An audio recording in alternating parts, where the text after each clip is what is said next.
Ndinotsvaga basa. Kuda basa chero imina mukadzi kuzaita akana pane mukadzi todawo basa aiwe basa basa nezvamuri izvozvi ndokoda basa chero kusuka chero kutsvaira mukadzi imaita nezveyapo wopara panozi mabruno furnitures mafenicha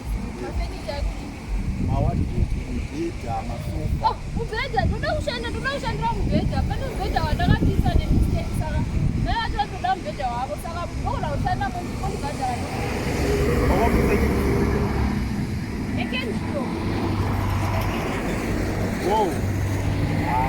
toda kuona pamoshanda nokupindawo vanhu havabisi ndidzangu aiwa siyako vanhu vanobasi ndidzangu asiyawake Tangu. Saunotogona kutengesa here hai rakanaka iri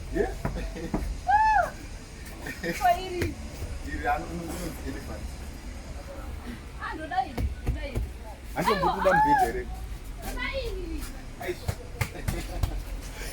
toda rino iri rino mubhedha toda rino kuda rino iri andiotuda mubhedha wekurarira here aiwa ndoda zvese izvi zvii iitebwe glasi ichiita makeup yako ribaba iri zii rakaita sekuti headboard mubhedha wako uri kuda mubhedha iri uko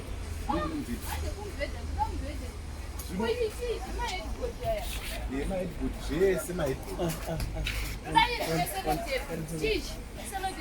ibepe rekunama rakanama sisashatisha zvinhu zvauri kuda manje mabhoti masofa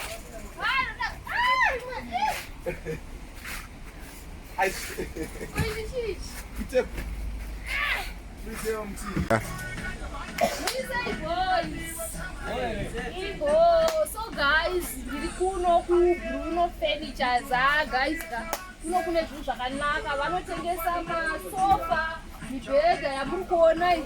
Vane mawardrobes, vane makitchen needs, vane maheadboards, vane matable, everything.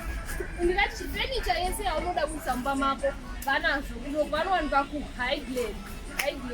Saka Bruno Furnitures vane zvinhu zvavo zvakanaka. Ukamboona rimwe saka guys aiwa ngatiuyei tizotenga zvinhu kuBruno Furnitures.